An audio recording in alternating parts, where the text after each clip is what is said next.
Okay, good morning, everybody. Welcome to the first meeting of the Swansea Bay City Region Joint Committee of the new term. Welcome, everybody, and I'll go to apologies for absence first. Thank you, Leader. I have apologies from Maria Battle and Medwyn Hughes. Okay. Are there any other apologies that people want to provide today? Colleagues online, are there any from online colleagues? No? Okay. Yes. Steve? Yeah, there is. Chair, apologies from Will Bramble, Chief Executive, so I'm deputising him this morning. Okay, welcome. Any others? I can't see any hands up online. If not, then we'll go to declarations of interest. Are there any declarations that anybody needs to make today for any items on the agenda? Again, I can't see any hands up. Okay, we'll go on then to item 3, which is the minutes of the previous meetings held on the 10th of March 2022. There are no actions coming from those, and I've not been notified of any changes or amendments to the minutes, so I'm happy to move them as a true record. Could I ask one of my leader colleagues second, please? Thank you very much. Are we happy to accept those as a true record? Okay, thank you very much. That's carried. In terms of announcements of the chair, it's basically firstly to welcome both Councillor Darren Price, the new leader of Carmarthenshire, and Councillor Stephen Hunt, new leader of Neath Talbot Council, to the Joint Committee. Welcome both and congratulations on your elections. And then also to welcome all of our colleagues online today from the various organisations. I am going to do a quick round of intros so everybody knows who everybody is. I'll start within the physical room. Obviously, Rob Stewart, Chair of the Swansea Bay City Region.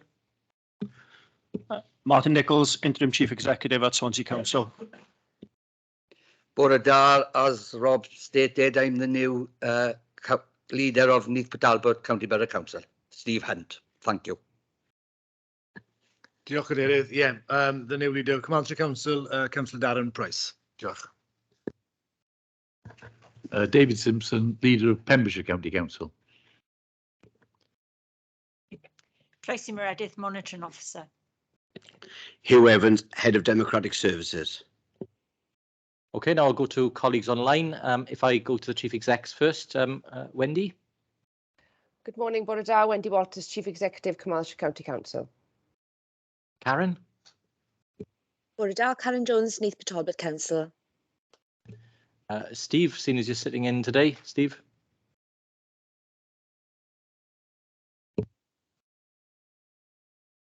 Good morning, everybody. Stephen Jones, Director of Community Services for Pembrokeshire.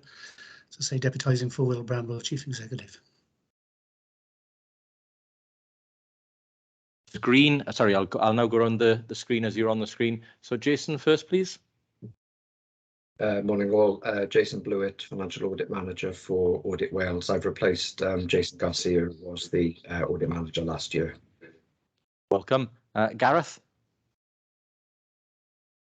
Morning all, Gareth Jones, Digital Programme Manager for the City Deals Digital Infrastructure Programme. Chris. Good morning, Bore da.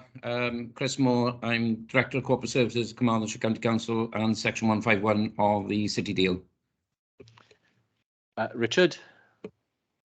Good morning, Richard Arnold, Finance Manager for the Swansea Bay City Deal.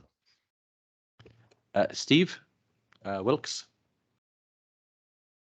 Morning everyone, Steve Wilkes, I'm the Provost at Swansea University. Nice to see you all.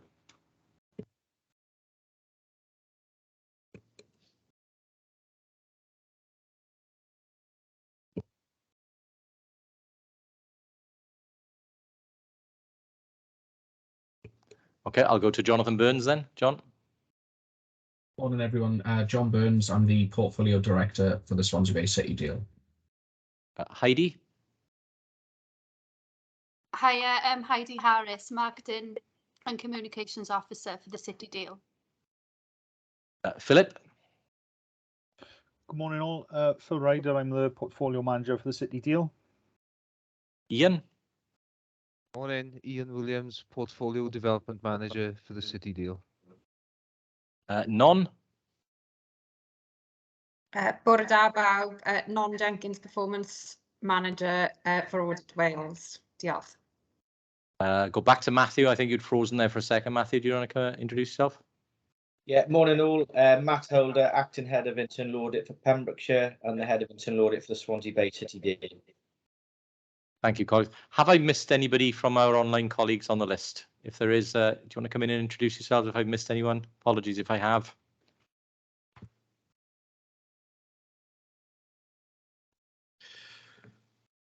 Okay, colleagues, thank you very much for those intros. Good to see you all here and look forward to working with you all over the next few years. So I'll go to item 5 now, which is public questions. Mr. Evans, do we have any public questions today? No public questions. Okay, thank you. So we'll move to item 6, which is the update on the digital infrastructure project. Oh, apologies, we are, absolutely. With the committee's indulgence, I've had a request to bring item 10 and 11 forward to allow our audit colleagues to present, and then obviously if they need to get away, they can leave the meeting. So with the committee's indulgence, I'll do that as chair. So can I welcome Matthew Holder first then, please, to deal with item 10, internal audit. Matthew, over to you. Yeah, thank you, Chair. As part of our annual assurance programme from the Swansea Bay City Deal, we've carried out our annual internal audit review into the Swansea Bay City Deal portfolio. The audit aims to provide assurance that the Swansea Bay City Deal has adequate governance, internal control, risk management and financial management arrangements in place, which are operating effectively and assisting the region to achieve its objectives. The audit scope, which is contained on page 91 of the report, comprised of us testing a total of 11 different areas on a range of topics. These topics were agreed with the statutory officers of this committee. In total, Chair, good progress has continued to be made since the previous internal audit review to strengthen arrangements through the implementations of recommendations made and the continued development of the control framework. I'm really pleased to say that substantial assurance has been given for the second successive year, which primarily means that there are either none or few weaknesses in the adequacy or effectiveness of the governance, internal control, risk management and financial management arrangements in place, and they are unlikely to occur or their impact is not likely to affect the achievement of the region's goals and objectives. The audit review did contain 4 recommendations which are highlighted on pages 91 and 92 of the reports pack. These will be monitored by the internal audit team to ensure implementation, and these have been accepted by management. Just to sign off, Chair, I'd like to place on record my thanks to those officers involved in the audit process as well for the input they have had, which has ensured that the audit has been completed in a real timely manner. I'm happy to take any questions, Chair. Thank you.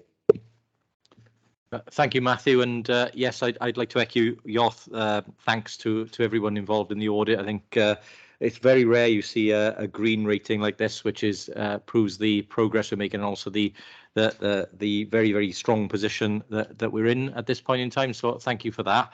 Are there any questions from anybody to Matthew in terms of any items or detail within the report? I don't see any hands up online or in the room, so thank you. If that's the case, then I'm happy to move that. Could I ask one of my colleagues to second? Thank you. Okay, so if we can vote on this one. So this item is for approval. Could I ask the leaders who are the voting members, please, to indicate whether they're in acceptance of the report? Thank you very much. That is unanimous. So thank you, Matthew. I appreciate, again, the work and the presentation today.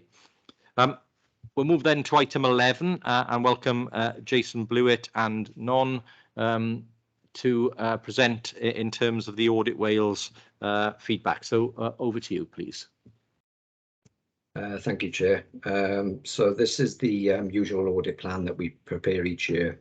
Sets out the proposed work, the team, the timing, and of course the fee for the work.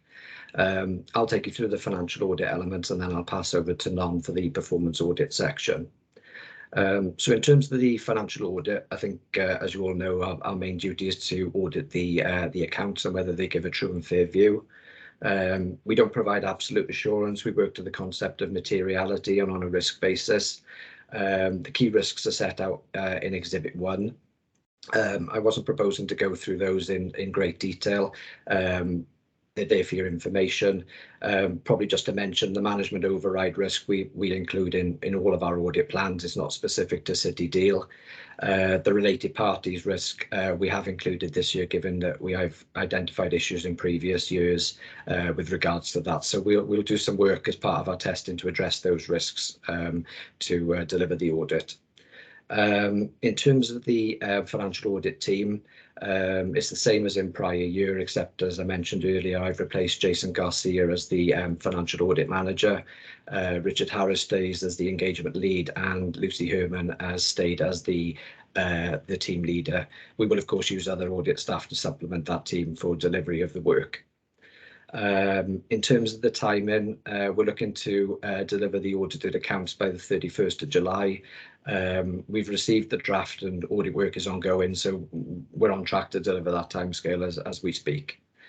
In terms of the fee, that is set out on pages 18 and 19. You will note that there has been an increase to fee rates from Audit Wales this year of an average of 3.7%.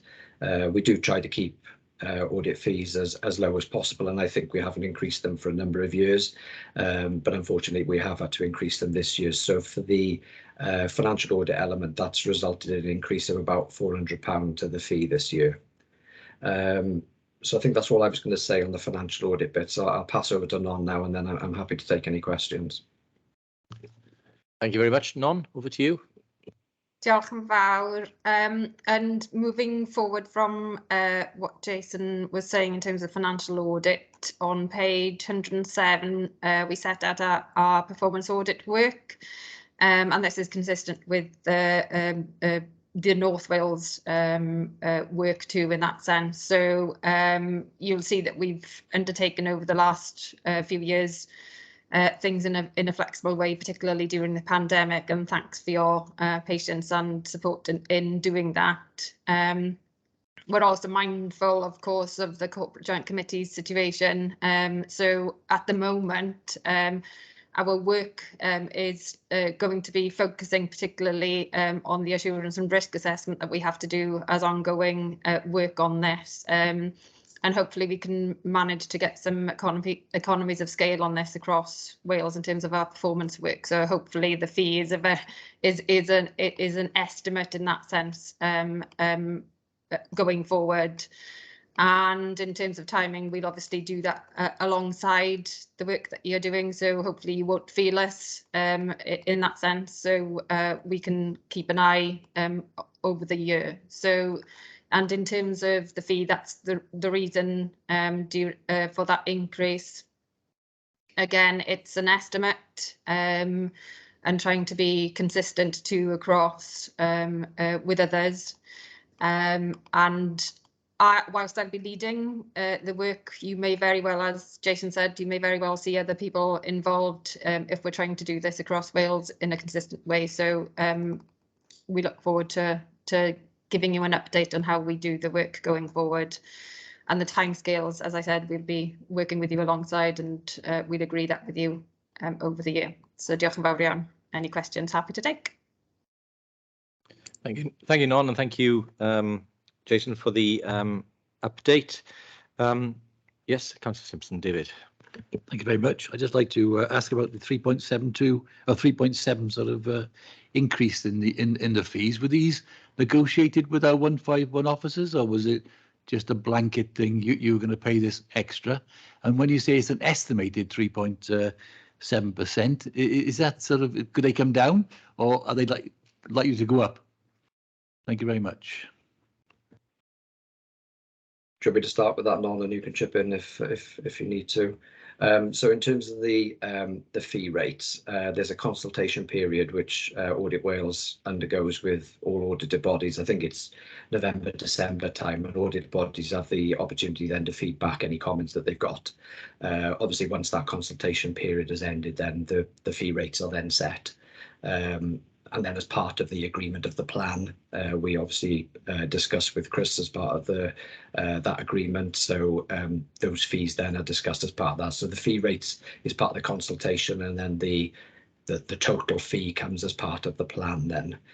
In terms of your answer, your question about whether it goes up or down depending on estimate, it can go up or down. We're governed by the Public Audit Wales Act, so we can only charge for the work that we actually do. So I know on some of my audits previously, I have given refunds for where we, haven't had to do the amount of work that was needed, or it's come in under budget. So there is an opportunity that it could come down. But equally, obviously, if we need to do additional work, there is the potential it could go up, but we would of course discuss that with you at the time. Yeah, could I just add to that before Non comes in? Obviously, 3.7 is the estimated increase for the audit of accounts. The performance audit work is 22% increase, which does seem substantial. Non, could you give us a little bit more information as to what justifies that significant rise year on year? Yeah, and it's not year on year, I suppose, in that answer. So yes, thank you for the opportunity to clarify that. It is about consistency, and again, estimated. And as you can see in the paragraph, few paragraphs above, it's to do with, we're not sure what's going to happen over the year in terms of CJCs and everything. So it's all kind of in there, very much an estimated. In fact, I don't think we charged for the 6,000 last year. So you got away with not paying 6,000. So hopefully that 10,000 is maximum in that sense. So again, it's an estimated. We're trying, the basis for that 10,000 there is that it then is consistent with what we're doing in the others also, especially the North Wales one in particular, given the situation in terms of progress between yourselves and them too in that sense. So there's a lots of ifs and buts in this, and that's why we've basically said it's an estimate, but trying to be consistent with the North Wales one. Okay, thanks, Non. I guess just I was going on the table within the document, which says the estimated fee last year was 6,860, and the estimated fee this year is 10,500. So year on year, that is a 22% rise, as the document says. So it does seem substantial for that element. But I'm happy to take your explanation that it was an estimate last year that we didn't pay. I'd be interested to know what we did actually pay. But obviously, I think the whole committee is of the view that we would want to see as efficient an audit as possible, with the fees being as reasonable as possible. And absolutely, and we look to do that too. So thank you for the opportunity to explain that. Thank you very much. Are there any other questions on the audit plan item for either Non or Jason? I can't see any hands up online. If that's the case, then you've got the recommendation there, which I'm happy to move for the audit plan. Thank you for seconding. Could I ask leader colleagues to indicate if they're in favour? Thank you very much. That's again unanimous. So thank you very much, both. If you have other business, you're more than welcome to leave at this point, or you can stay for the rest of the proceedings. It's entirely up to you. But thank you very much. We'll move back now to item 6, which is to welcome Gareth Jones to give us an update in terms of the progress with digital infrastructure. So Gareth, over to you. Chair. Morning all, bore da, neis I gweld chi gyd. Diolch am y gwahoddiad. Bear with me for a second and I will share my screen. Thank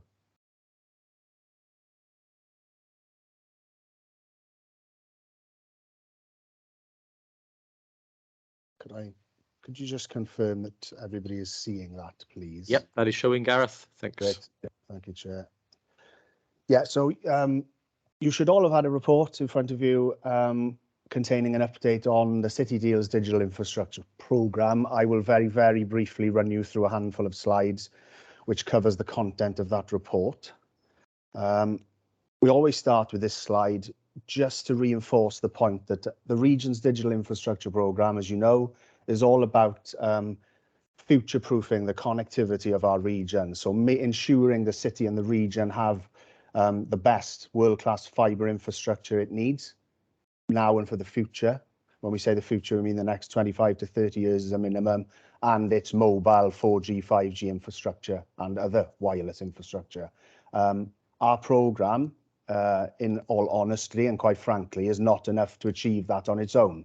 We have to work in collaboration with the UK government, the Welsh Government, our local authorities, the wider public sector, and of course, most importantly, the private sector and industry and the fibre and mobile builders. So our programme is a springboard to allow us to work to work with the private and public sector.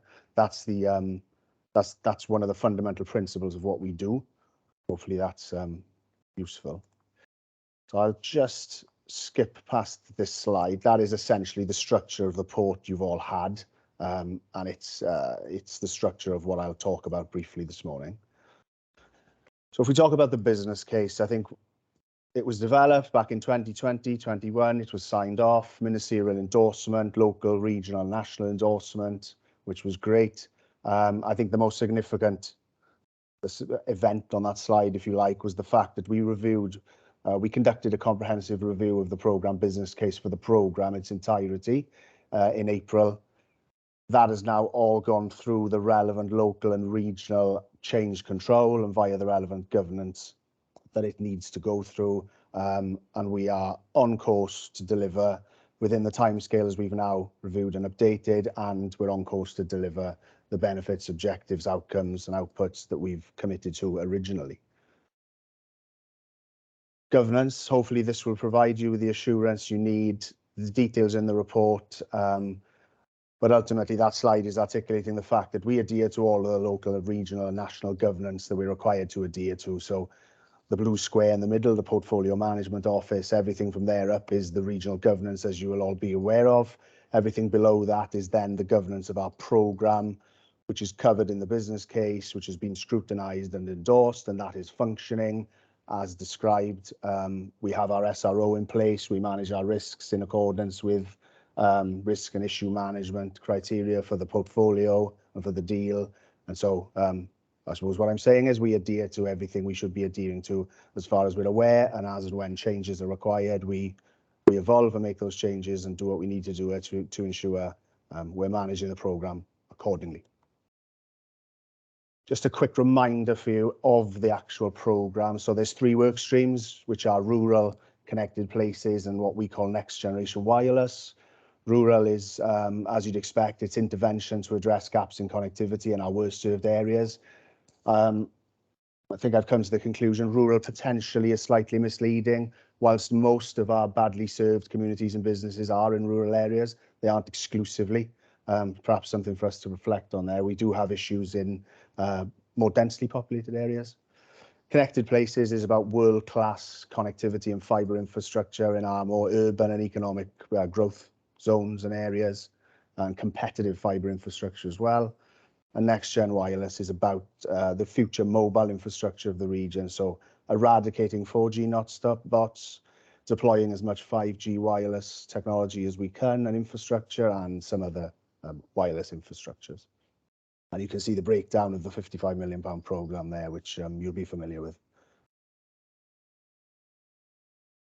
Some updates for you on the investment so far. So the £25 million of City Deal funding has been secured. The funding agreements have been signed, which is very, very good news as far as we're concerned. The region has secured a further 9.2 million of Superfast Cymru investment. That's in fibre broadband to some of the worst served premises of our region. So that investment is ongoing. We're helping and facilitating Openreach and the Welsh Government on that work. 3.5 million of public sector funding has been secured by virtue of the fact that the funding agreements are now signed. The business case has been endorsed. And as part of that programme business case, there's a commitment that there will be 3.5 million of regional funding aligned to the programme. That is in the main at the moment coming from resource commitment, time and effort of existing resources that exist on the ground within the public sector of the region. We've secured a £1 million bid from the Welsh Government's local broadband fund to deliver, again, broadband under our rural programme to some of our worst served communities. There's a slight pause and review on that, which I'll come on to in a second. We've also been successful in securing 400,000 of Welsh Government funding to deploy what we call a digital innovation network. It's a wireless network for the Internet of Things. This is probably a presentation in itself, which I would be more than happy to deliver. It's a network that's free to use.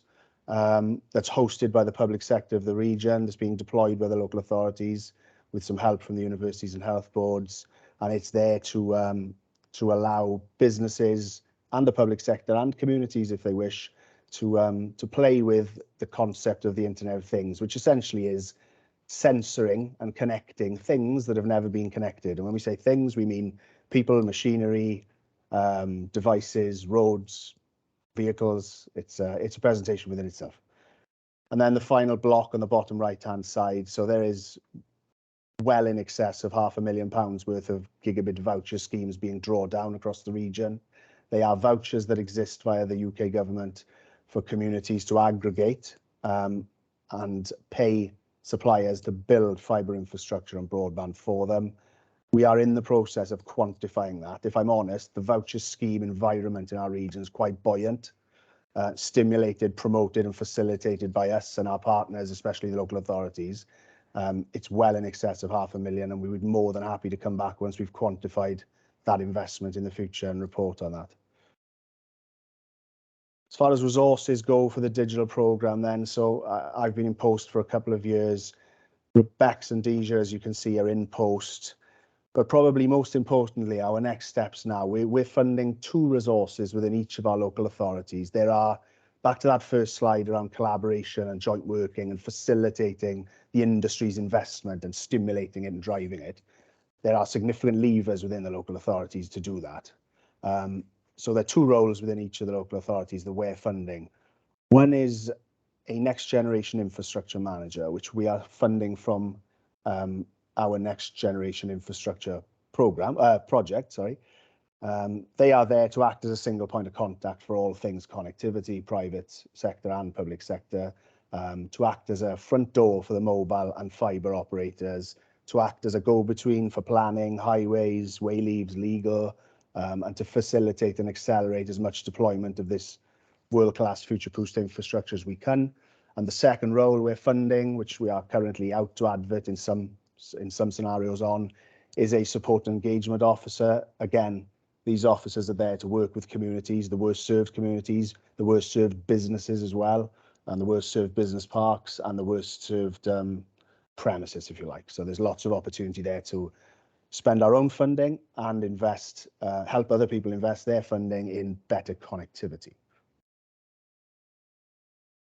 And then the final slide. So as far as the individual projects and work streams of our programme go, I'll work from the left and move along. So the green ticks are in delivery.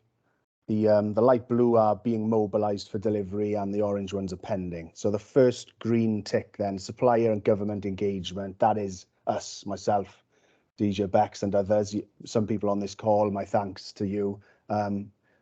We have strategic relationships and very good relationships with all of the fibre and mobile builders of our region and across the UK actually, and we continue to work on those relationships, build them, and we use those relationships to encourage investment, attract investment, facilitate investment, lobby for investment, to make sure the conditions of our region are right, to make sure that we stand out as a region that is proactive, that is willing to work with industry and government, and is a good place to do business and invest in digital infrastructure, if you like. So that's been in delivery for some time. I suppose I started it when I came into post, and that continues now that more resources are on board.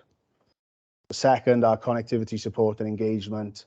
The reason we say that's in delivery is because some of the local authorities of the region are already doing it to one degree or another with existing resources, which is contributing to our programme's aims and objectives and working to the steer of our programme, which is great.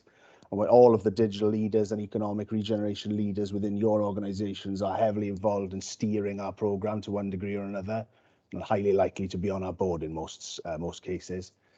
So that's ongoing. The additional resource that we put in will simply increase that activity and help us draw down more funding from the public and private sector. The regional digital strategy, the third tick, there was some discussion early on when I came into the post about the fact that the region has a digital infrastructure programme, clearly, which is we believe is doing what it needs to do and safeguarding the future of our digital connectivity and digital infrastructure. But the real economic value of digital comes from the things you do with that connectivity. people and businesses and communities need the skills, knowledge, understanding, innovation, funding to do things with that connectivity, whether that's streamlining your business activity, diversifying your business activity, simply accessing public services from a digital inclusion perspective. So a regional digital strategy is being developed to identify a portfolio of opportunities where, if and when additional funding was to be made available for digital across our region, what are the standout opportunities for additional investment?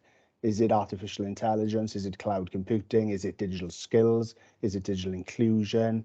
Is it agri-tech? Is it digital in the tourism sector with virtual reality and augmented reality? The answer to all of those is yes, as far as we can see, but that work is ongoing and we expect to bring that strategy forward in the autumn. The digital innovation network I've covered, so I'll move on. That's the Internet of Things, which, as I said, is a presentation in itself to explain the concept and help people understand the excitement behind it in simple terms.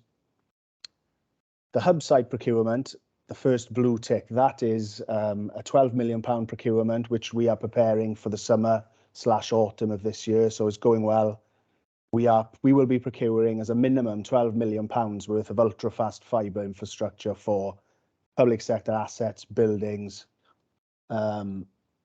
etc. And that's a compliant way of us spending public money in the telecoms industry, in the fibre market, to drive fibre spine across our region, which in turn will secure the future of the public sector in terms of delivery of public services and access to public services, but probably more importantly, will stimulate significant additional private sector investment and additional fibre build off the back of the fibre infrastructure that we deploy and fund. So that's the premise of that procurement, and we expect that to come forward very soon. Digital Infrastructure Accelerator, the second blue tick, that's the resources I referred to earlier, specifically the front door for the fibre builders, the digital champion, if you like, in each of the local authorities, to make sure that we're a proactive partner with a very good reputation across the industry. 5G use cases, trials and test beds, we are still in the process of assessing the numerous opportunities. The job at the moment is raising the understanding of 5G, and that's ongoing. I'm very, very happy to have a conversation with anybody about that. The reality is the budget aligned to that is dwarfed by the size of the opportunity when it comes to 5G. 5G has nothing to do with mobile phones. I'm always very keen to drop this in. The excitement behind 5G is not about mobile phones. It's about ultra-fast wireless offshore connectivity for your wind farms. It's about private ultra-fast wireless connectivity on a dairy farm to allow them to innovate and deploy technology and make sure it's a future-proofed, efficient farm. 5G is the network that will control autonomous vehicles in the future.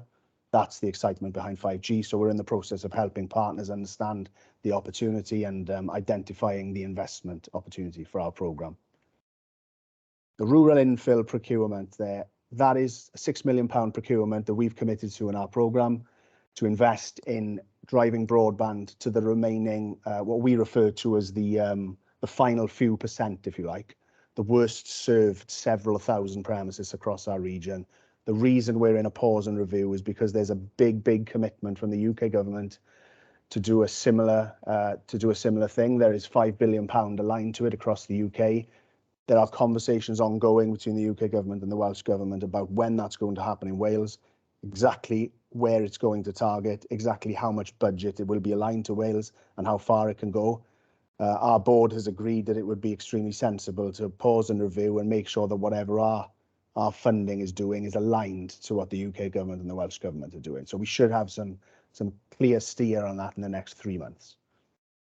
And then the final project, if you like, a duct and build commercialization. So there's a commitment in our programme to identify any duct that was owned by the public sector in our region, commercialise it for fibre investment.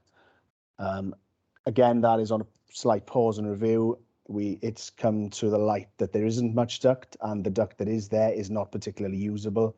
So it's brought into question whether that investment is still feasible and whether the budget will be better spent on other fibre initiatives that I've already mentioned. I won't press that too much for now. I will just mention in the report there are 2 risks. There are on our programme risk register. There are only 2 risks that are red at the moment, and they are in the report for you to see. One is associated to just the sheer demand on the public sector of the region at the moment and the resources. There are mitigations in place. You will see them in the report, primarily filling the resources that we're funding in the local authorities will significantly mitigate that risk. And the second risk is associated to a collaboration agreement that we need to be in place between each of the 4 local authorities before we can begin to move significant spend from our programme. And that again is sitting with legal colleagues, and we expect good news in the coming weeks. So I will leave it there. Diolch yn fawr. Thank you for your time. I'm happy to take any questions. Great, thank you very much, Gareth, again for that really good update. It remains a really exciting part of the deal, and as you said before, you know, the digital programme is a golden thread that runs through and helps us deliver even more on our other projects. So again, good progress being made there, and thank you again for the work that you're doing with the team. And yeah, interesting to see those risks being raised there. And again, we need to get that collaboration agreement sorted as soon as possible. I'll just open it up then for questions. Stephen, Councillor Hunt. Thank you, Rob, and hi, Gareth. Hi. Nice to see you again. Thank you for that very informative and exciting presentation. You know, listening to what is available or achievable is quite really exciting times, I think, for us all. Digital infrastructure is key, of course, as you mentioned, across all our regions and to support businesses. And dare I say, even those living at home, a lot of people now work from home and they do their businesses at home in different ways. I just want to ask a question. I think you sort of answered it within the rural work stream and the rural infill broadband procurement.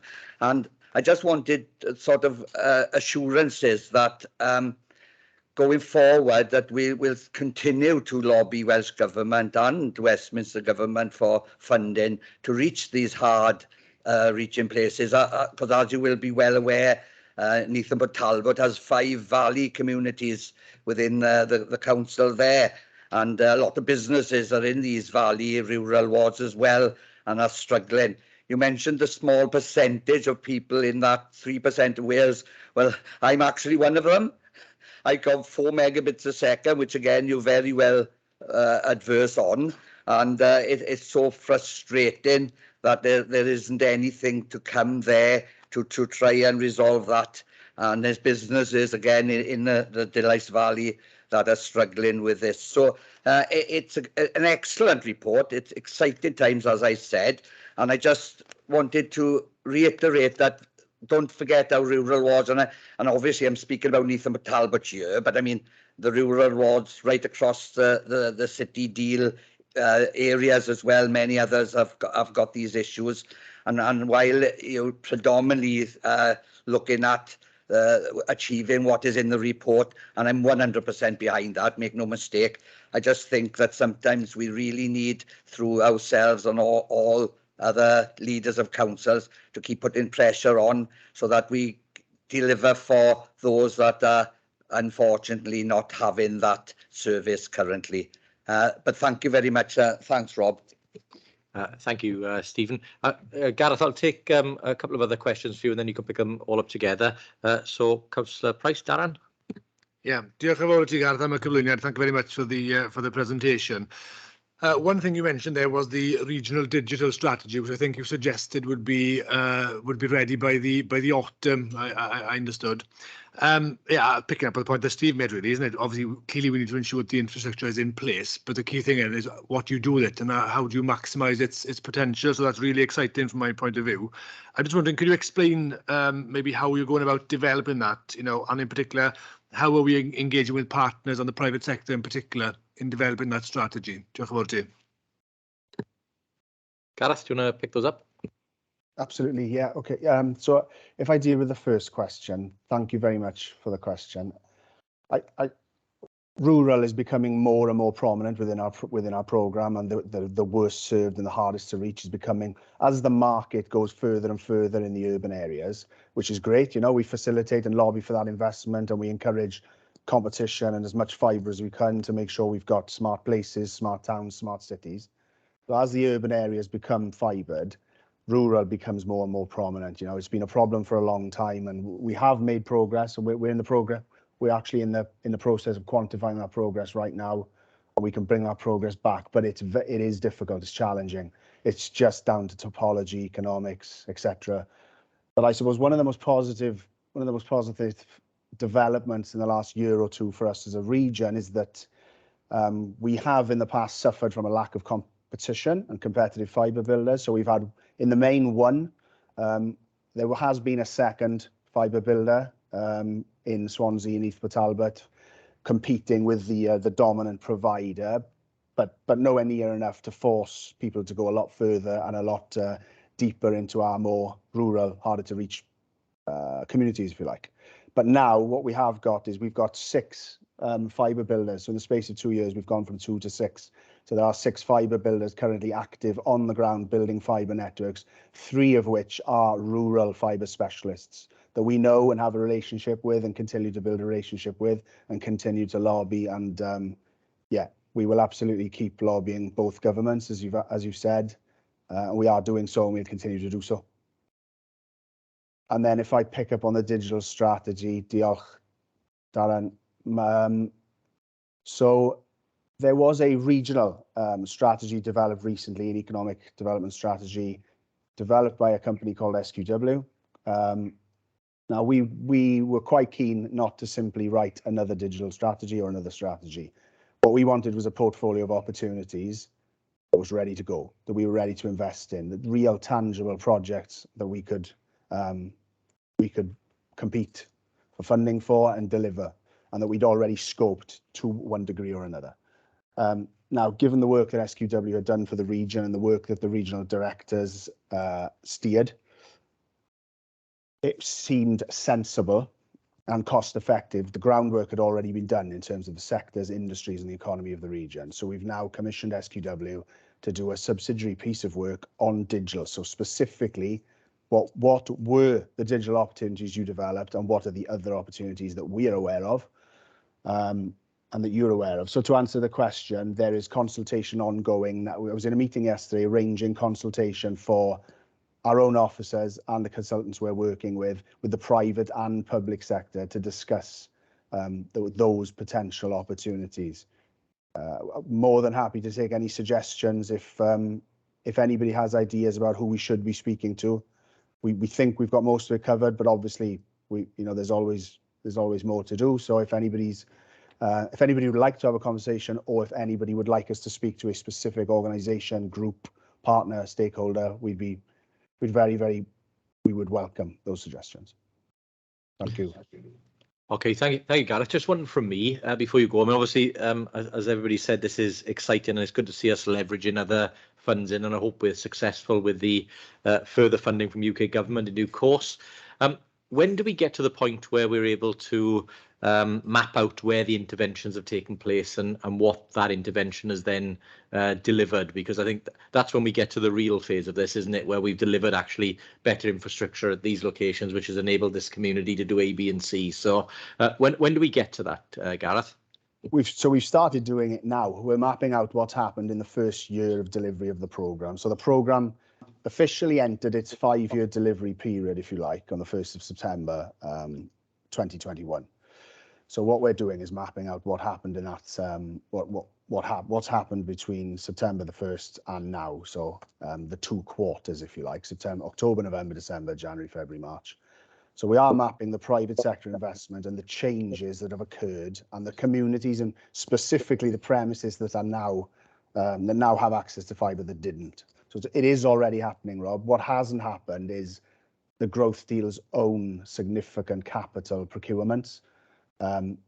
We are mapping the locations that we will be procuring for right now, and then you'll see them as the procurement is run, and you'll see them at the point where we invest. So there is no definitive week or month that I can give you, if you like, but we've started, and it will be ongoing on a quarterly and annual basis from now on. Okay, thanks, Gareth. We look forward to that information then at a future meeting. That's really helpful. Yes, Councillor Hunt, I come back to you. Just very briefly, Rob. Thank you, Chair. You mentioned the 5G, and obviously there's a lot of stigmatization to that with health risks, and I think perhaps it's an option, and the information to go out, Gareth, should be given people to have a better understanding, perhaps, because that could probably serve rural communities without the giving the confidence, I should say, to those people living there. I don't know your thoughts on that. I didn't want to prolong the meeting, but I just thought I meant to ask you when I was speaking to you, but I just wanted your thoughts on that just briefly. Thank you. Thanks, Rob. Yeah, Gareth, again, you'll be aware there's a lot of misinformation and information out there. And again, I think point Councillor Hunt has made around making sure people are assured in terms of the technology that we're delivering. Yeah, absolutely. So we have got access to, and we have copies of all of the latest advice and guidance from Public Health England on this occasion, actually, associated to 5G. Because digital infrastructure and telecoms is not devolved, it's a matter for Public Health England, and we in the Welsh public sector align to that advice and guidance. So we've got all of the information in terms of health and research and findings associated to 5G. We have helped some of your officers and colleagues with queries in the past, and we continue to do so whenever we can. The resources that are going into the local authorities, we have devised a programme of work for them. The health concerns and some of the stigma around 5G, if you like, is a part of that programme of work. So again, I'd be really happy to have a conversation with you about that if it's something you're keen to pursue in your own authority on a specific ward or community. It already is intended to be part of the work programme. Okay, thank you again, Gareth. I can't see any further hands up, so appreciate the update. It's a for information briefing, so there's no vote on this one. But thank you, Gareth. We look forward to seeing you again shortly with a further update. Thank you. Thank you. Appreciate it. We'll move now then to item 7, which is the quarterly monitoring report, the highlight report. So welcome, Jonathan. Jonathan, if you'd like to take us through this one. Thank you, Chair. As you said, Chair, item 7, there's a whole host of documents associated with this agenda item A to K in the pack that everyone has. I'm going to go through the highlights across all the different types of documents, and then a summary of each project and programme and where they are. So if I start with the first item, which is the RAG status, so this is project and programme status. So this largely remains unchanged, changed from Q3 21-22. The only one I'd like to highlight on the diagram is the PDM. So there's a highlighted financial red risk. We're all aware of this. There's mitigations already in place, and we hope by the next quarter that this will reduce to amber. And just to give a little bit of background on it, the risk is associated with the project's financials. So the business case was developed some years ago. Now they're in procurement. The cost, and this is common across quite a few projects, the cost of construction, availability of resources, that means that what we plan to spend is higher now than what we developed in the business case, particularly around the Pembroke Dock infrastructure element of PDM. And what the actions associated with it are to secure further WEFO funding, which is almost at a conclusion. So we hopefully can report that next time. And also a change to delivery in terms of slipway. But what that doesn't do is impact on the deliverables. So it's a red risk, but it's a positive mitigation in that sense. The next item is the integrated assurance and approval plan. So this basically summarizes for the portfolio and for the projects and programs when assurances will take place. So in the last 12 months, we've done a portfolio assurance review, and we've done 3 project program gateway reviews. Everything that we've done so far has either resulted in a delivery confidence assessment rating of green, amber, or amber. That demonstrates that we have a healthy position for the portfolio to deliver what we aim to achieve.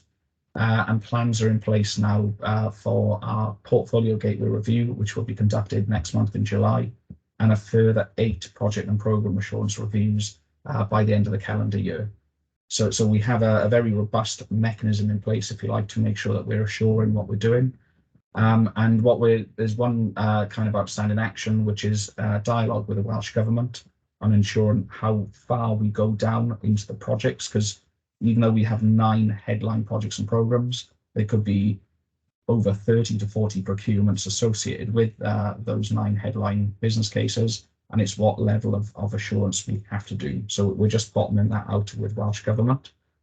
In terms of the next one is the risk register. So as you can see in the report, there's 4 red risks: private sector funding, construction costs, the risk associated with 1015 and the risk to flood maps, and the slippage in delivery. So again, all of these are being mitigated. The details are in the report. The only one I would like to draw out is the construction costs. I include in that the availability of resources. This is critical. You know, it is causing high risk. It is causing issues. But what we're doing now is conducting monthly construction impact assessments. So what you've been familiar with the COVID impact assessments, we're doing a more deep dive on the construction costs. So what we're doing with all the projects and programs and all the lead deliverers is identifying risks and issues and the mitigations as early as possible and reporting those through the governance channels. And Pembroke Dock Marine, as I said, is a case in point to that. The only other part then is the issues. So there are 15 active issues that we have and we're dealing with. Things around funding agreements, which Gareth mentioned in his presentation, logistics of the government's paperwork, construction costs, as I already mentioned, and measuring gross value added at a project and program level. And again, there are actions associated with all of those issues that we have identified. Subset to that is the COVID impact assessment. So what we're finding is that the red risks associated with the COVID impact assessment are starting to improve as projects come to delivery. We'll continue to monitor those in the short to medium term, just as a precautionary measure. But to give a specific, waterfront reduced 3 red risks to amber associated with targets, procurement and project costs. So they're still there, but the likelihood is and the impact of the risks are improving. The next item in the pack is the benefits register. So the key notes at portfolio level is that 13% of the total required investment has been made.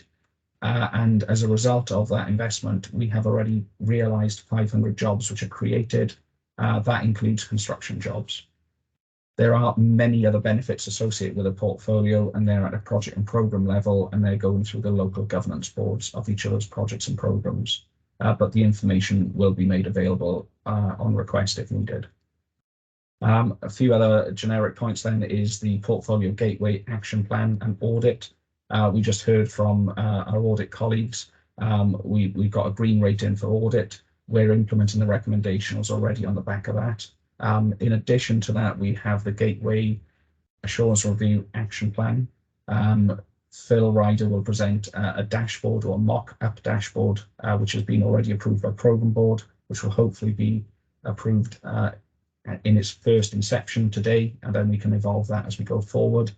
And we've got a couple of things around terms of reference to update in our joint committee agreement, and also the signing of partner contributions for the contributions for the 8 partners. There's just one outstanding to sign off. So minor things that are required on that in terms of actions. So we're in a good place for both assurance and audit. Procurement pipeline, again, from Q3, it largely remains unchanged. The information's in the pack. And what we'll do is make sure that we monitor that now going forward and report on that, particularly through Programme Board, to make sure that we remain on track for our reprofiled delivery plan. So Chair, the financial summary updates will happen with Richard Arnold and Chris Moore in a little next agenda item. But I just want to run through very briefly a few other project-related activities in terms of what's been achieved and on what's planned. So waterfront, as we're all aware, the arena has been launched. both leader Rob Stewart, Welsh Government's First Minister.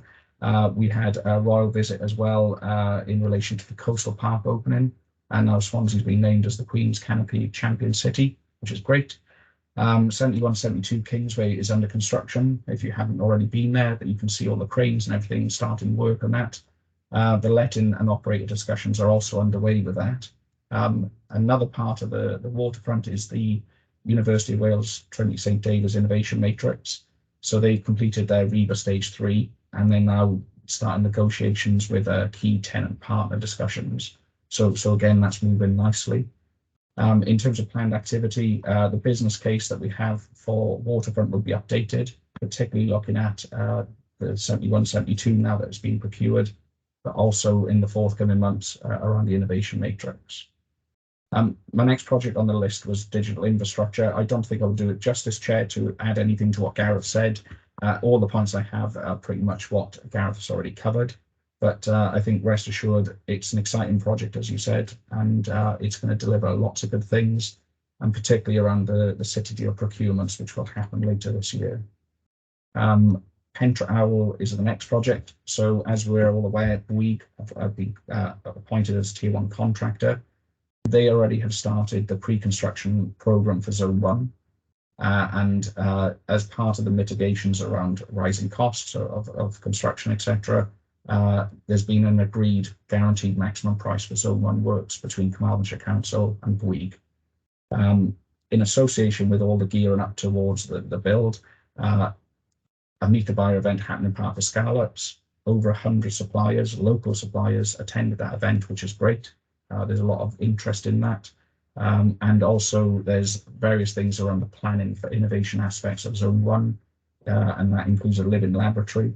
And also there's strategic partnerships happening. So Cardiff University are in place to lead on the innovation and business development functions of Pentra Owl. So again, lots of good progress, very big, complex program, but absolutely making inroads to that. There's lots of things in the pipeline. So a health implementation group will be held next month. So that will start. Gateway review will happen later in the year, around October. The community benefits, which are adopted by Bouygues, are being finalised. So that's great as well.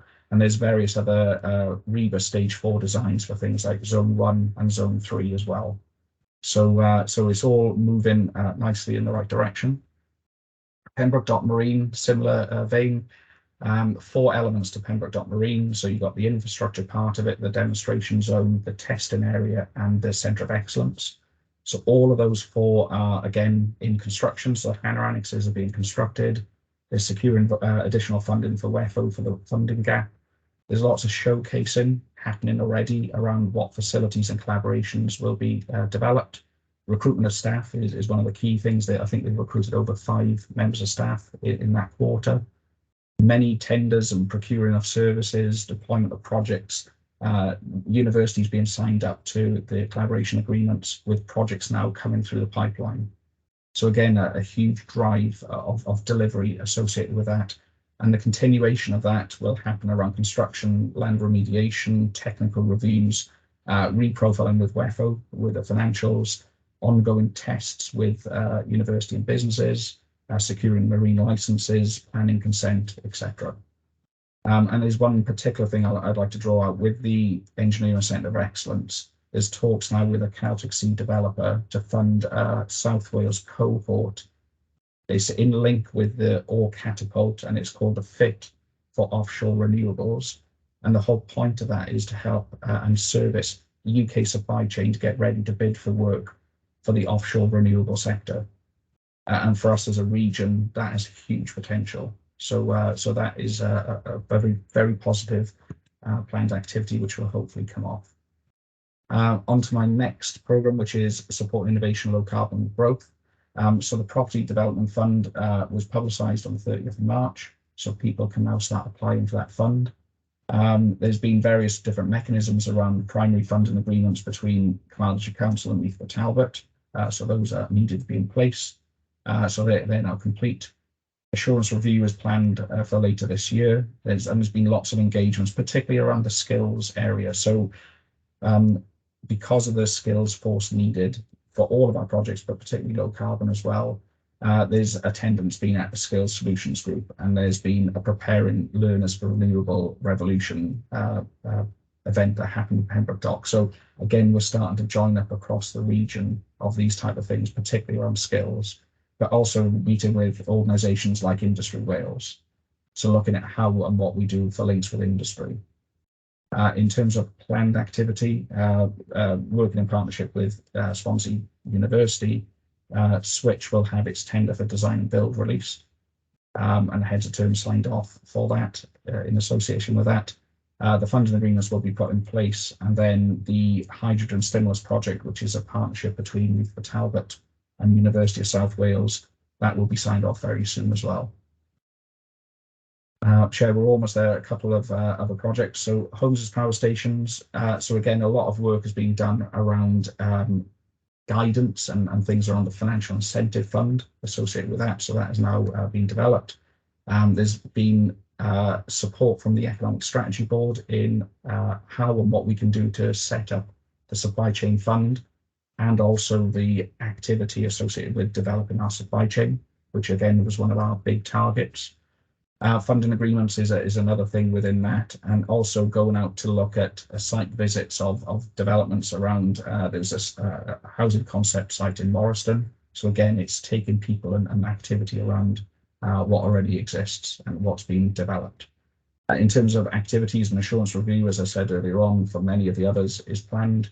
Finalising the financial incentive fund, making sure that that goes out, and then we can start shortlisting and distributing funds. The technical specification for what we do around the monitoring and evaluation of HAPS is underway or will be underway. Setting up a technical advisory group and also a knowledge sharing hub for HAPS. So again, lots of activity, lots of things in the pipeline. Regan, relatively straightforward for Regan. So the creative sector analysis has been complete, as we've reported previously. That is feeding into phase 2. So what Trinity are now in the process of doing is a change notification process to formalise what phase 2 will look like. And in conjunction with us as a PMO, we will get that through the governance mechanisms.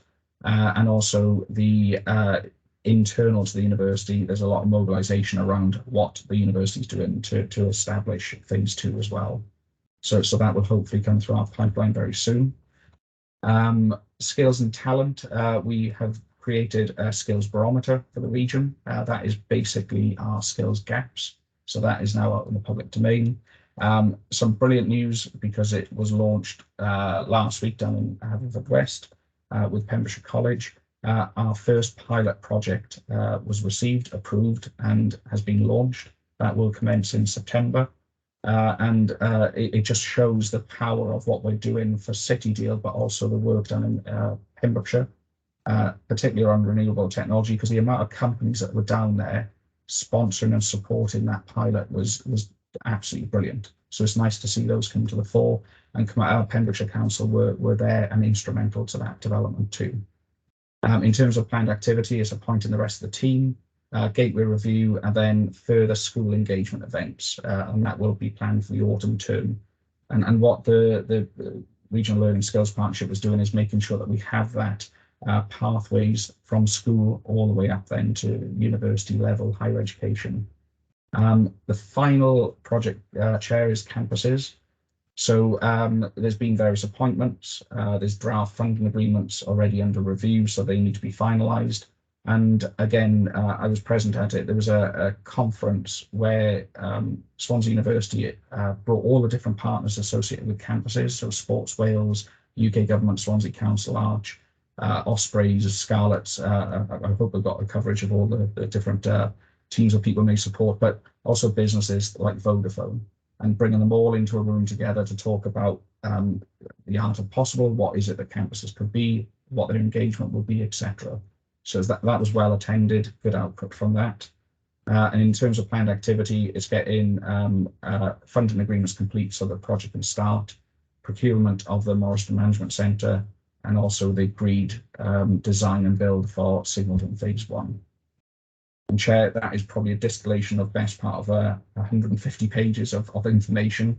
So hopefully that gives you a good summary as to where we are.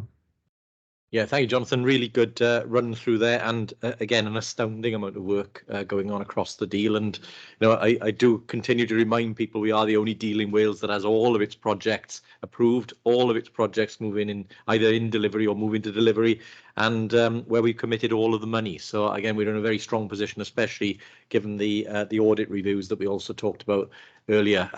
Not to say there aren't going to be challenges, because obviously there are always challenges when you're delivering major projects, but I think we're in a very strong position, and we should be rightly proud of the progress that we've made over a number of years now. I will pause there. Gareth, if anybody wishes to come in for comments or questions, Councillor Hunt, Steve? Yeah, thank you, Rob, and thank you for that sort of summary of a huge report. But as Rob said, I echo all the comments he made. Excellent progress and so forth.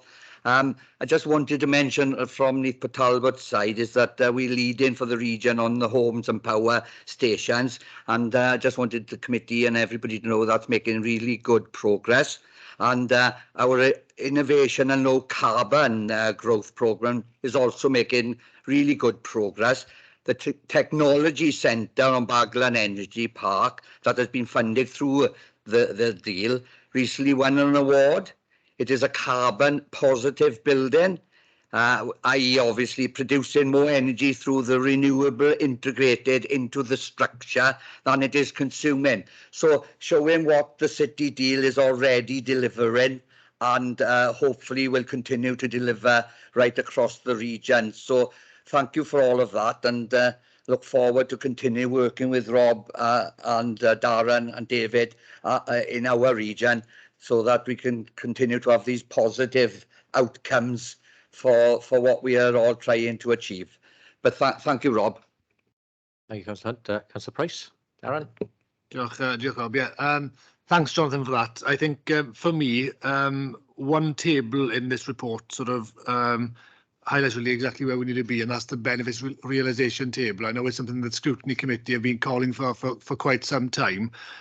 Because clearly, you know, amongst all the discussion and all the governance reports and all the rest of it, frankly, people out there don't give a hoot about those. It's what they want to know is what's being delivered in terms of investment, jobs and GVA. So I really welcome the metrics that's been presented today. It's the first time I've seen it, and I think that clearly from our point of view now, it's tracking that's going to be central to our discussions over the next few years. Appreciate that there may be a need for a discussion in terms of the GVA and how we report that, but from my perspective, I'd be really keen to keep as close as possible to those initial metrics that we set out to achieve. But yeah, great progress and great to see the table included as part of this report. Yeah, thank you for that. Absolutely agree. Well, Jonathan, thank you for that. You did a sterling job of running through all of the projects. I'm sure we'll welcome further updates, more detail on each of them as we progress. But thank you for that. That report again is just for information, but it does have a recommendation with it, so we'll take a vote. You've got the recommendation there. Let me just get the page. Item 7, yeah. So I'm happy to move that. Can I ask for a seconder? Thank you very much. I'll go to leader colleagues then. Can I ask for your approval of the recommendation? Thank you very much. Okay, we'll move then to our next report, which is item 8, financial monitoring. Chris, I don't think you're taking this report. We have somebody stepping in for this one. Could you remind me who's taking it? That's correct, Rob. I'd like to invite Richard Arnold, who's the finance manager for the city deal, to take us through this report. Thank you. Yeah, thank you, Richard. Over to you. Thanks, Councillor Stewart. Thanks, Chris.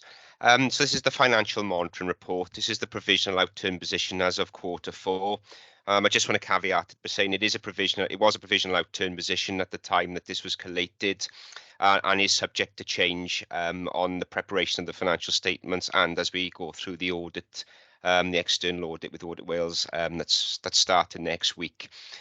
So it is a provisional, it is subject to change, mainly because there's a lot of estimation within it due to the authorities not fully closing, and as a result, that's in the city deal not being able to fully close the accounts on the back of that as well. If I can take your attention to page 83 of the reports pack, which is Appendix A, which is the actual detail of the outturn position. Essentially, as of Q4, we were estimating a total cost to the Joint Committee of Accountable Body of 183,859. Two specific points within this cost, the cost of the committee and the accountable body is the external audit fees. In response to your earlier question, Councillor Stewart, we actually spent on the prior year audit £10,925. We did challenge the performance fees, but as the performance work was of minimum value last year and the year before that, they never charged us for those 2 years. They only charged us for the audit on the statement of accounts. And as such, we knew that there was going to be further performance work coming this year. And with their estimation, we left it at that as an estimate. Because we knew they were going to do a lot more further work, and because we only did the audit plan last week, we don't actually know what depth they're going into on the performance side. So it's something that we work with the Wales Audit on to ensure we're correctly charged. So as such, what we've done is we've forecasted the audit this year based on the previous years, because as I said, we only had the audit plan last week. So we've actually ended the forecast on the 10,925. However, the total cost that they're estimating does fall in line with a budget of £25,000. But as I've just said, we look to work with Audit Wales on that as to how far and to what depth they go into with the performance work. The second thing I just want to highlight within the Joint Committee and Accountable Body budget is the interest paid over line. This is an accounting entry that we haven't done before, or you wouldn't have seen as a committee before. We estimated at £35,000. Why we've had to account for it in this manner is essentially on the 19th of June 2020, the Joint Committee approved that any interest that accrued on cash investment will go back to the projects and programmes on an allocation basis that was set out in the heads of terms. So essentially, what that figure is of £35,000, what that estimated figure is essentially that is the interest that we estimated that would have been earned on cash balances on the 31st of March, and that's the sum that would be paid back to local authorities and projects on the apportionment method I just highlighted. So in total, that comes out at about 184,000 outturn for the Joint Committee and Accountable Body. Moving on to the Joint Scrutiny Committee. So this is the recharge from Neath Talbot to support the Scrutiny Committee of the City deal. And they've come in at 21,000. Because we've moved online, there's significant savings in there, and they've passed the savings on to us mainly because of online meetings that they've endured. Moving on to the Portfolio Management Office, they've got a total position of 534,000. There's just one thing I just wanted to highlight here, which we've done for presentational purposes. If you can have a look at the salary line at the top of that section, on the recharges line, you'll see that what we've done is we've adjusted the direct costs onto a recharge basis, and that's for administrative purposes to support. It's just a bit easier to deal with at an administrative level and more efficiently to deal with costs in respect of the office to the city deal.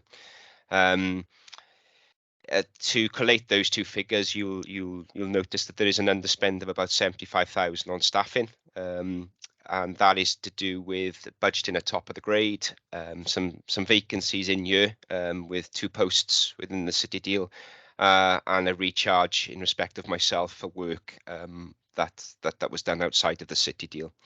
I just wanted to demonstrate it like this for presentational purposes today to support the explanation. Going forward, you'll just see it as one line in this table on the recharge line, but it's essentially been split out. It's been adjusted for administrative purposes on that. Moving forward, there's a provision for unwinding the PMO. Again, that's 2 years worth of provision, and again, the way in which we have to account for that and the Local Government Finance Act is that we'll just multiply that up as the PMO during the duration of the PMO. And it's an accounting adjustment that we have to put in because you've, as a committee, approved a 5-year budget, and the PMO is only the operational side of the committee has only been approved for 5 years. It's an unwinding adjustment against the relevant employees within that. So we have to do that under the local government on a local government basis then for that. So that takes a total outturn expenditure of about £800,000 for the year, and the corresponding income to offset that is detailed underneath. There's partner contributions of 400,000, and that's the £50,000 per partner. The interest income you can see there is estimated at 36,000, and again that contras the previous line I described above of 35,000, which essentially that's the income coming in, and we've had to demonstrate it as a separate item for accounting purposes of the money going out further up on that table, and that leaves a small balance in the interest income account of about just 1,500. I just want to say that is ring fenced to the city deal, and that will be utilised in future years once the portfolio moves into delivery now and materialises further. You'll see there's an estimate of 198,000 there on the revenue contribution. That's essentially in respect of the top slice aspect of the grant to support the operational side. That is just an estimate, and essentially it accumulates into a total deficit position on the joint committee of 165,000. Which will be funded from reserve, which if you look at the table underneath, you can see that we had a reserve at the beginning of the year of about 215,000, and with the deficit position of the 165, it leaves us with a reserve which is ring fenced to the city deal of about 49,000. The reason for the deficit position is quite simple. It's a timing effect, and it's simply because the top slice is in relation to the grant paid out. It'll catch up itself in the next 3 years and balance the account at year 5. So it's a 5-year in period timing effect. So there's nothing to worry about there. It's just this year we funded it from the reserve, and it'll catch up on itself in this current year and the next 2 years. So that's the joint committee outturn position. Moving forward onto the portfolio investment outturn position. So the way in which we've structured it, we've had to structure it for financial reasons, is we've got the operational side of the joint committee, and then the investment side encompassing the 241 million grant. We were in a position last December on approval of the campus's business cases, whereby for the first time we had an approved budget that we worked to. So because some of the business cases were approved about 18 months to 2 years preceding that, what we decided to do in Q4 was to revise the budget to get an up-to-date position, to know exactly where we are and where we're heading in with the portfolio across its 15-year term. So we revised the budget in Q4, and the budget revision came out at just marginally over the approved budget. But I'd expect this to be fluctuating as we revise the budget annually going forward. So we came out at about £1 million higher than the approved budget. So that's what the budget is set at for the next year, until we revise it going forward in October, November. However, what Q4's outturn position against the forecasted outturn position is, what the forecasted outturn position is for the portfolio, it came out at 1.239 billion. So it was just marginally under the revised budget. But again, this is very, very, very marginal, and is subject to fluctuation as we go through the delivery phase. So that's where we are, and you'll see further on down that you can see it at project level there. We've split it out at project level as well, so you can see it at project level and how that's detailed. Going forward, moving forward to the annual position. So what we do is we've got an annual position here. So the revised budget detailed the annual position being total investment for the year at 58 million. Due to several reasons, including the later recruitment, the COVID-19 impact and resource allocation, we actually came out below that. So we actually came out with a provisional investment of 30 million. However, that's just for the financial year, and it's got to be said that this is a 15-year program with a 10-year delivery, a now 10-year delivery. So it will catch up on itself in the next few years as projects come to fruition and come into operation. So that was just an annual snapshot. It will catch itself up in following years. And again, there's a breakdown at project level there. There's been acknowledgement from both UK and Welsh Government and partners that in order to deliver the deal, that there is a revenue requirement. At the moment, we're monitoring the revenue requirement on a quarterly basis, and the authorities are working together in order to support the revenue requirement that projects have acknowledged. They'll do this through a few areas, particularly encompassing the Capital Receipts Directive.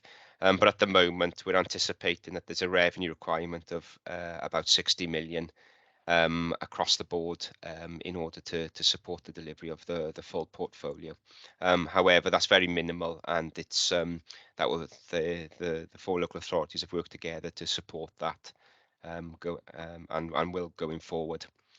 Last but not least, there's a breakdown of the public and private sector commitment.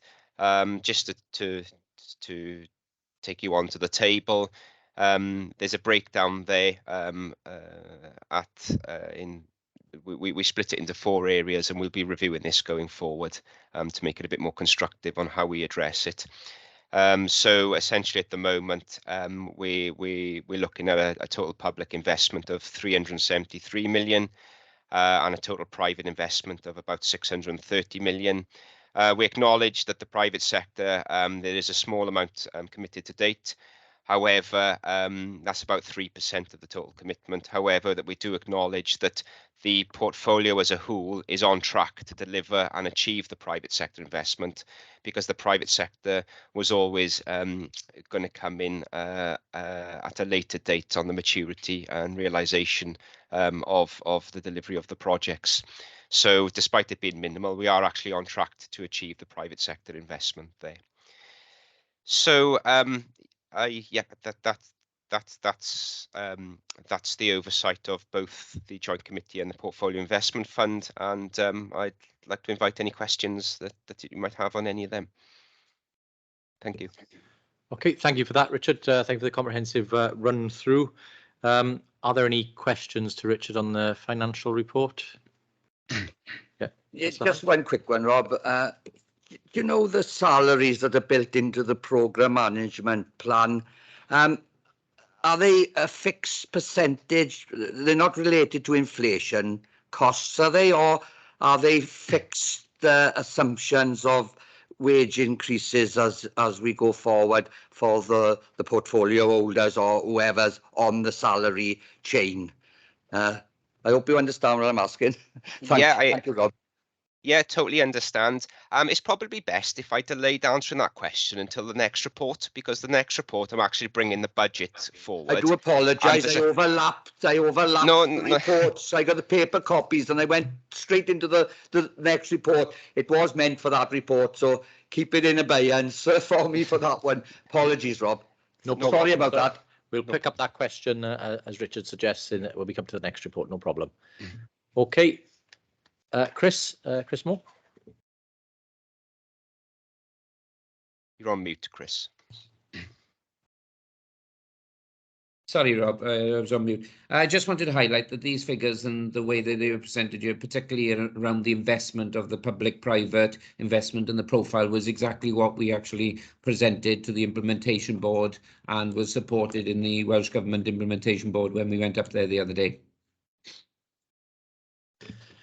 Thank you, Chris, and thank you, Richard. And again, I think the narrative in this is it's where we expect it to be largely, and where we're a little bit behind that is explainable in terms of the impacts on not just this program but everyone from the pandemic to Brexit, etc. So, okay, I'm happy to move that report. Can I have a seconder, please? Thank you very much. And could I ask leader colleagues if they're in favour of the recommendation on page 76? Okay, thank you very much. Again, that's unanimous.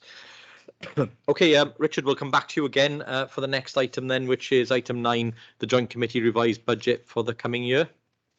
Yes, thank you, Councillor Stewart. So as part of the Joint Committee agreement, the Joint Committee approved a 5-year operational budget towards the end of the calendar year back in 2020. But as outlined in the terms and conditions, we bring an annual budget back before the Joint Committee, which is more realistic and for you to approve and challenge as you see fit. So this is the 22-23 budget. My apologies, there's a slight delay in bringing it before you this year. We would have liked to have done it earlier on before the financial year started. However, due to the elections, this got delayed and so forth has been presented to you today. So to go through the report, to start with the Programme Management Office. The Programme Management Office, the structure hasn't changed. There's been a few vacancies. There's been 2 leavers and 2 starters, but essentially that the structure hasn't changed, and that structure is what the budget is based on. Similarly with the income arrangements as well, the income arrangements haven't changed. There's still an aspect of bringing in the 1.5% against the awarded grant to support the operational side of the Joint Committee, as well as contributions of 50k from each of the key City Deal partners.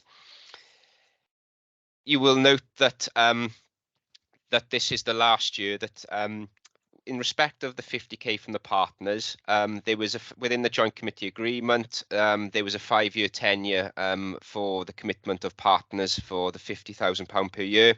This is the last financial year of that £50,000 because the 5-year operational budget that was brought before you towards the end of the calendar year in 2020 exceeded, because we essentially slipped by 2 years. It was out of alignment. However, because of the way the budget and the reserves are, we could accommodate the future 2 years out of the 1.5% and the reserves that would have been built up due to the delay of the slippage in commencement of the Portfolio Management Office in the main there. So the budget basis and assumptions, to answer the previous question that was put toward me, the salaries are based on a job evaluated grade through Carmarthenshire County Council. And as such, we base it going forward on the best assumptions that we have aligned to the financial regulations and the budget manual of Carmarthenshire County Council. And I've actually put a table in there so you can see how we've inflated the salary, the training and the other services that are accommodated in there. So in answer to your question, yes, they are inflationary linked. They're inflationary linked to Carmarthenshire County Council's budget because all 8 employees in the City Deal are employed through Carmarthenshire County Council. And you'll see that we've put in additional 4% this year, and with 2.5% for the future 2 years up until the end of the 5-year approved budget. Then we've done that across the board and across all services there. So if I could take you on to and draw your attention to page 89 of the reports pack, you can see the 5-year operational budget that was approved, and you can see the revised budget in 22-23, which essentially is year 5 of the programme or year 3 of its operational years. And you can see within that table, the Programme Management Office demonstrates a total budget of £780,000, including the inflationary linked salary costs. You can see that the accountable body is demonstrating £84,000. Legal and governance is £63,000. Joint committee is £32,000. The scrutiny is coming in at about £30,000. Audit is budgeted for at 21,000, and that brings in the redundancy provision that I mentioned in the previous report has been adjusted, so you can see there's an increase there, bringing in the total budget of just over, well, just under £1,050,000, and this corresponds with the income of the top slice, which is demonstrated at 723,000, and the last year of the remaining partnership contributions of 400,000. Now, as I alluded to earlier, you can see that this is demonstrated in a positive budget of 75,000, which will be moved to a ring-fenced reserve for the city deal. But if you look at the table under, you can see that if you look at the current year and the next 2 financial years, whilst we don't have the partnership contributions and they are running at a deficit of 360,000 and 394,000, we can actually support it from the reserves that we have built up in the first 3 years and the 2 years preceding the formal operational budget's approval.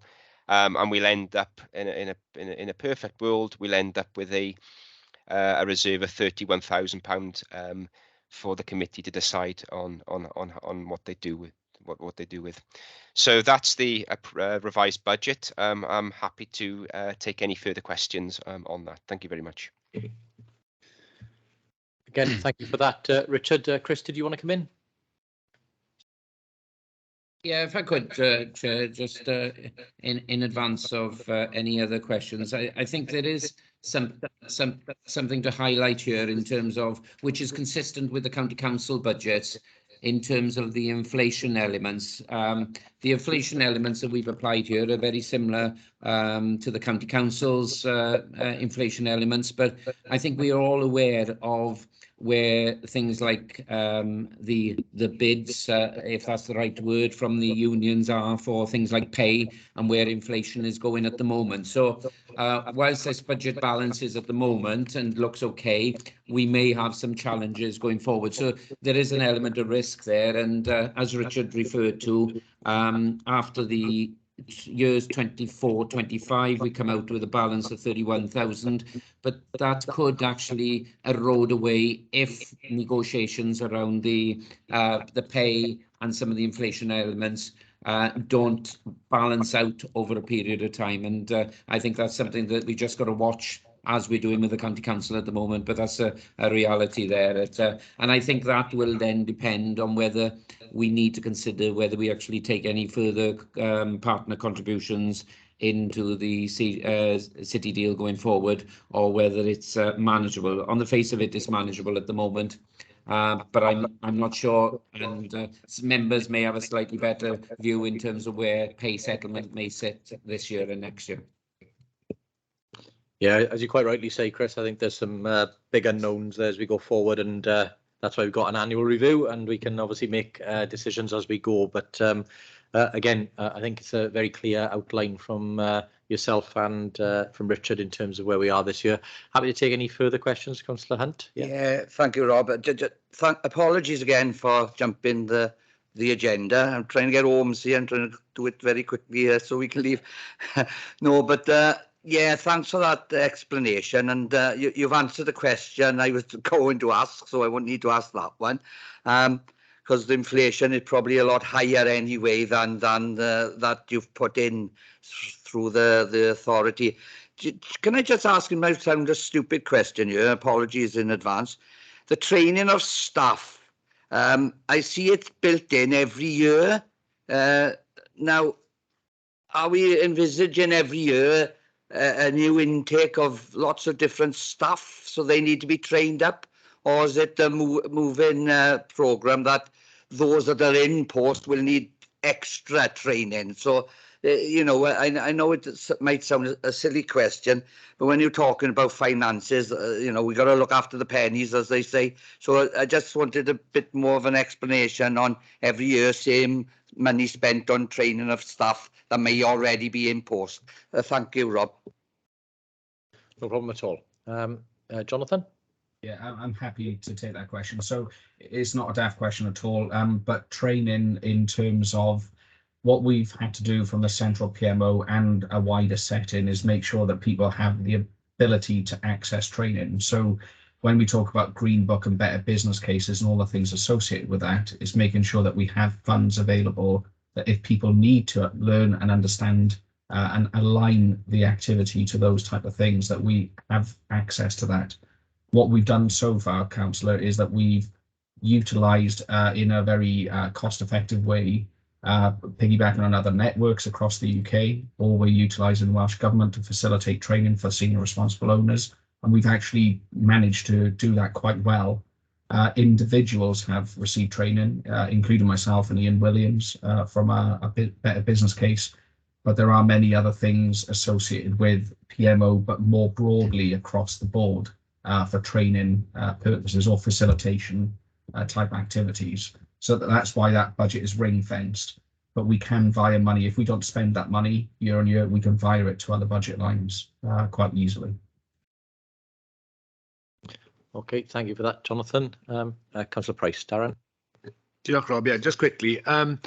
Obviously, we've spoken about the advent of the corporate joint committees. You know, there will be a need to review how we work across the region to ensure that, you know, the support systems that we've got in place for regional working across the piece really are effective, you know, fit for purpose and value for money. And so, you know, how we currently structure and fund the city deal, you know, what we fund locally, what we fund regionally, will need to form part of those discussions. And I'm sure we'd all want to progress those discussions as quickly as possible. But I thought it was important to flag that here at this point, and hopefully we can make progress on that, you know, over the coming months. Jeff. Yeah, thank you, Councillor Price. Yes, absolutely. That'll be in our future discussions about how we fund all of the structures that we're now having to support. Absolutely. Okay, thank you for that. And if there aren't any other questions or comments, I'm again happy to move the recommendation on page 84. Can I ask for a seconder, please? Thank you very much. And again to councillor colleagues, if you could show your support for the report. Thank you very much. Again, that's unanimous. Okay, coming to our final couple of items now. So we held a Swansea Bay Showcase event before the election. So I welcome Heidi Harries to give us an update in terms of the feedback and how that event went. So Heidi, over to you. Thank you. Pnawn da, good afternoon. So yeah, thank you for inviting me to talk over the City Deal Showcase event, which took place in March in Parc y Scarlets. In your meeting packs, you have the full event report, so I'm just going to run through some key points. The showcase event was held in March to do three things. Firstly, to celebrate that all 9 City Deal projects and programmes had been approved by the Welsh Government and UK Government, and that the portfolio was in full delivery. Secondly, to provide an insight into the portfolio with the emphasis of the opportunities for businesses and other key stakeholders. And then finally, to allow all our guests to network and discuss their roles within the City Deal. 185 people attended the event, with the breakdown being 50% from the private sector, 21% from the education sector, 21% from public and other sectors associated with the projects, and the remaining people were from the portfolio office, project leads and SROs. We put together a format for the event. So it included a networking opportunity. So all 9 projects and programmes were set out in the main room as a marketplace, and attendees were able to visit each stand and engage and talk to each project lead. They had the opportunity to do this during the morning registration, during the breaks and during lunchtime. There were headline speakers, which included Councillor Rob Stewart, Councillor Emlyn Dole, UK Government Minister David T.C. Davis attended, along with Welsh Government Minister Rebecca Evans, and Chris Foxall, ESB Chair, also spoke. Portfolio Director John compared a project and program update session, and each of the projects were invited to do a 5-minute overview on their project. And then following that, we ran some breakout sessions. We ran 3 parallel breakout sessions to discuss opportunities across skills and talent, social value, and floating offshore wind. Feedback from the event has been very positive, and all of the attendees were happy that the event took place in person rather than digitally. And as a portfolio office, we did 3 different types of evaluation. So we did a project lead survey, we did social media feedback, and we did an attendee survey. The findings of these are also available in the report, but I just wanted to share with you some of the attendee feedback. So they scored the event as 8.3 out of 10 for the overall event, and 37% of people scored it 10 out of 10. We had a 4.2 out of 5 scoring for project updates, 4.5 for headline speakers, and 4.2 for networking and breakout sessions. They were all scored out of 5. And the other interesting piece was that 100% of people that attended the event wanted to attend a future City Deal event. There's some more results in the report, along with the project lead survey we did, and some lovely quotes that we picked up from people who had attended and shared their views on LinkedIn.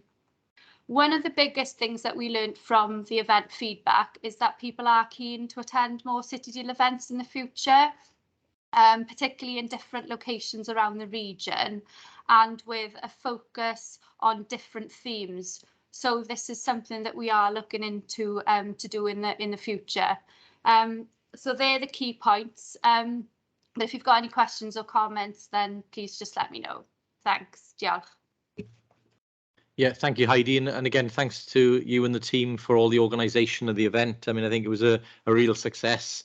I think it was the first proper big event since the pandemic had struck. So I think there was a general enthusiasm for everybody to be back in the room and being able to network and meet people again. But no, a really good event, and as you can see, the feedback I think reflects that it was a success, and we had a very good story to tell there as well. So thank you for that. I don't see any hands up on that item. It is just for information, but thank you for that, Heidi, and we again look forward to the proposals for future events. Okay, we'll move then on to our final agenda item today, which is, let me just get my agenda back, the update on the provision of documentation that will come in future to the Joint Committee and also be provided to Joint Scrutiny Committee. So I'll go back to Phil. Welcome, Phil. If you want to take us through the item, please. Thank you, Chair. So it is just a very quick report on the documentation. The rationale behind it is that, as you've seen, the Portfolio Office documentation, governance structures, etc., have developed quite substantially over the last 18 months to 2 years. And it's just that we feel we're in a position now to kind of offer a standard suite of reporting documentation, which will just give a much better summary view, if you like, of where we are as a portfolio. Obviously, the full support and information will still be provided by each of the individual programs and projects.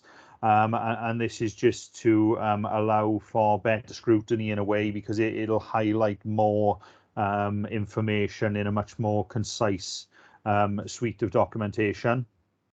So essentially what the report asks is that we are seeking approval for the standard documentation. Those being on a monthly basis, we will provide highlight reports.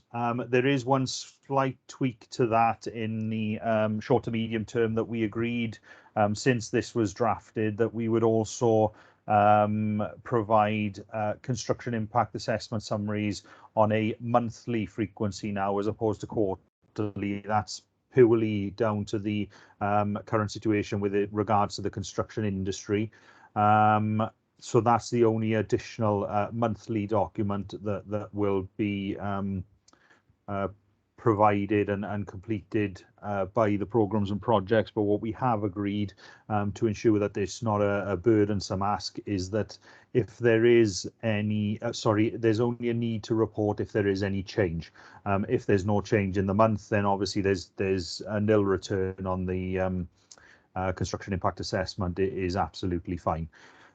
And then on a quarterly basis, we will provide a dashboard which summarises key areas across the portfolio, those key areas being the programme project statuses by way of a RAG status, the delivery timeline, which will show where we are in relation to programme and project delivery, and any deviances from that will be shown in future iterations. This is based on the current timeline as of the current portfolio business case, which was prepared earlier this year. Portfolio risks and issues management. Currently, it highlights all of the red, amber, green risks and the open and closed issues.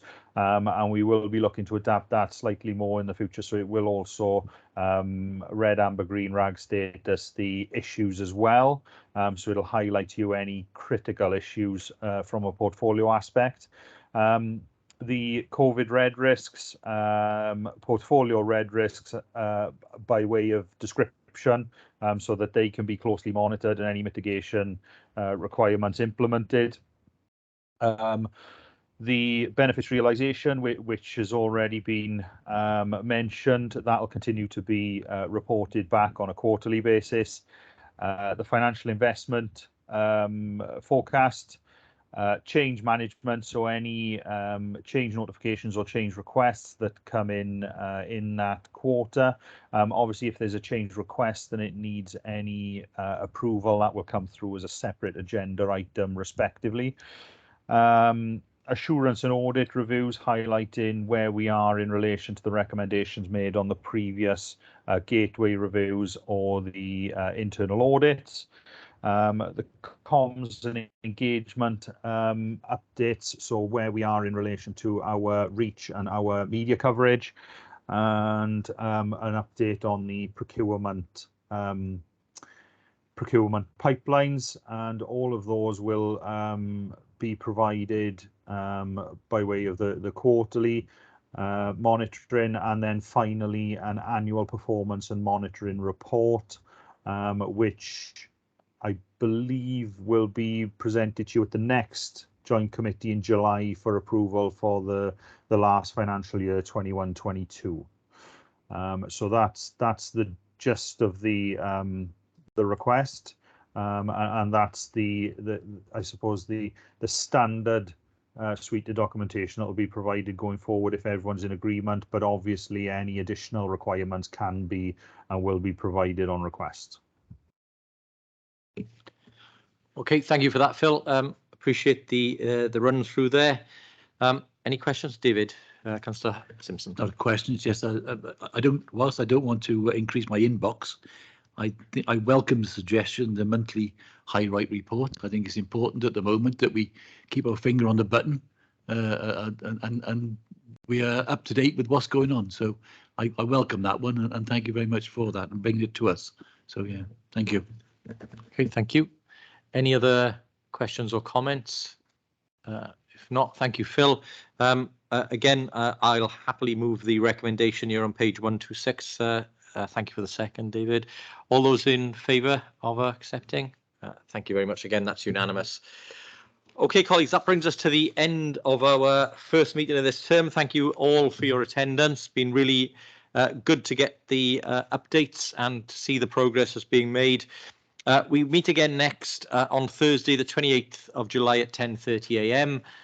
It will be again a hybrid meeting. You are welcome to join us here in Swansea, should you wish, or obviously you can join remotely. But looking forward to seeing you all then. Thank you very much, and I declare the meeting closed. Thank you.